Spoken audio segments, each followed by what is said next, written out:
Good morning. Today in this video, I am going to talk about Peasant, Zamindar and the state. The time period of the topic is 16th to 17th century, around 100-year history.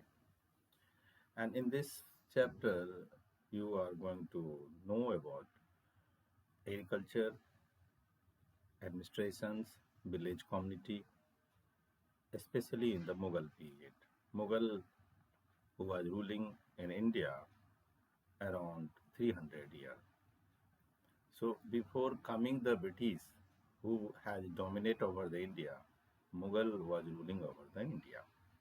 So let's we talk about the peasants, how the peasants' lifestyle was going on in India itself, and what way they were engaged in the agriculture productions. And if they are engaged in the agriculture production, so were they getting benefit from it, or what way the state was using them. So let's we know about it, what exactly happened in that time period. Whatever the information I am going to share with you, it is compiled with NCRT information. And this chapter is comprises in class 12 history textbook. So let's we talk about, right? Peasants and the agriculture's production. So basic unit of agriculture society was village inhabited. It's a completely the village inhabited, and the villagers were living in the society, and most of them were doing the basic structure, primary work,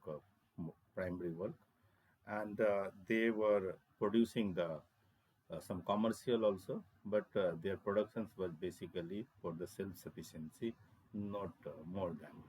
And here you will see they were also engaged as a labor, not as a production for their self. So you can find the two things. Pijak as a farmer who is cultivating their own farm, and peasant as a worker which engage in the agriculture production, but not on their own field. They are engaged on their another person field. And if you try to know about the what way exactly you know about it, so you will find out they there are so many informations which help us to know the history of that time period. We have written resources from Aine Akbari, that is written by the Mughal Fajr, Abul Fajr, and we have the another written oral or written history uh, in which the Babar Nama we have also the reference about the agriculture productions, and we try to know about especially the agriculture productions in the local area. There we can assess some record and gadget absolutely help us to know the what exactly happened that time period. So peasant and their land, the term which Indo-Persian sources is discussing about uh, uh, discussing discussing about that, and we are talking about the plurals, the word, the peasants and their land. So the peasants as a plurals, and the Raya and Mujahins, they are called by the different names. That means the nomenclatures of the peasants is a different way, and the people were calling them.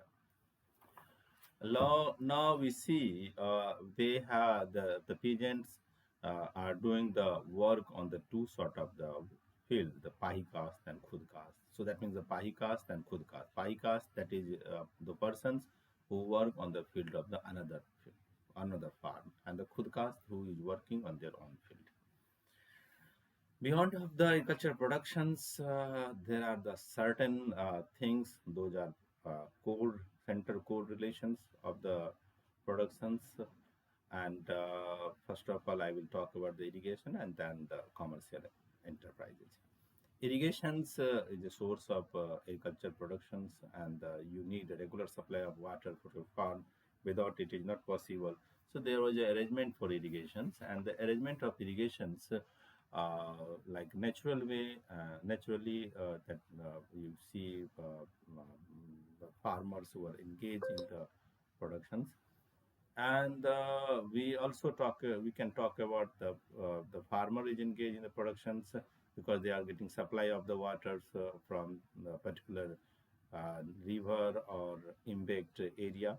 And another, we see there is a process of drillings.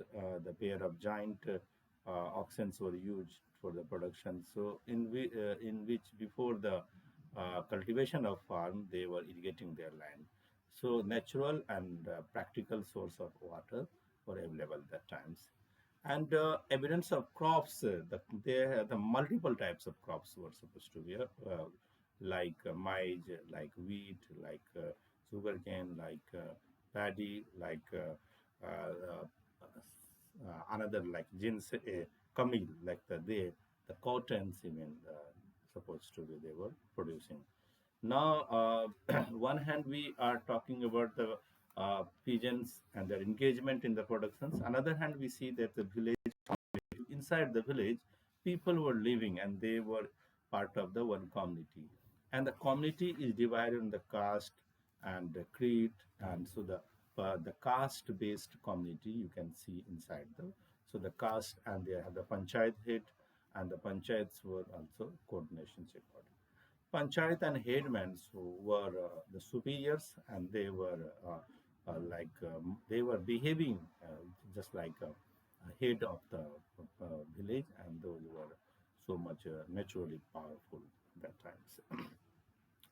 Panchayat has also the authority to levy the fine and inflict more serious form of punishment, like drastic step was most case and meted for the limited periods, right?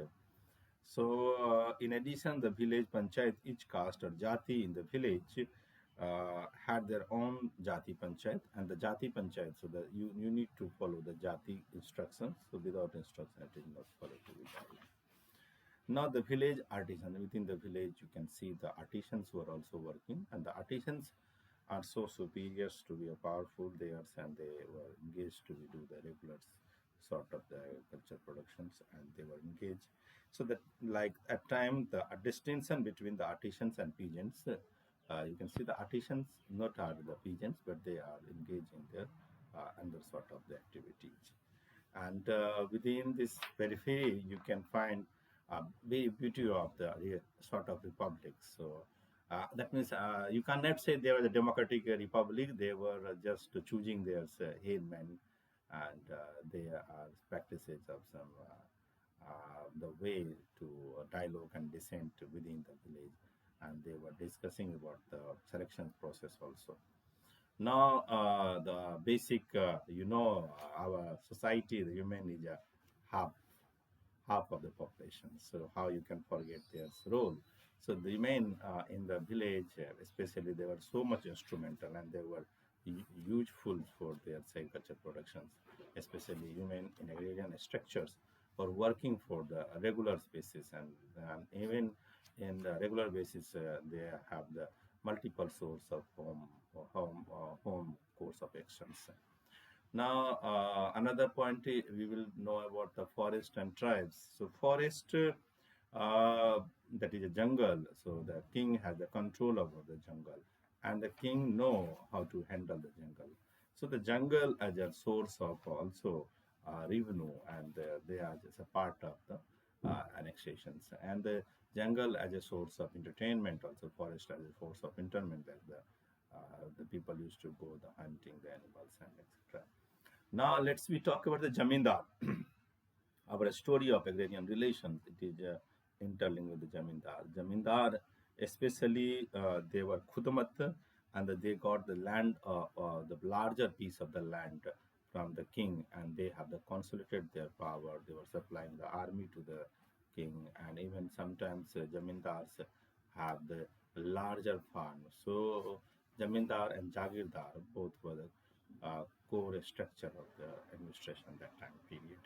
Now, the one of the best thing, how the king was handling the all sort of the thing. So absolutely, king was getting the land revenue, and the revenue absolutely that was uh, sort of exercise, and this exercise supposed to be done by the king only, and They were the officers who were circulating the revenue, they were collecting the revenue, and even they put the annual report to the king. So you can talk about the flow of silver.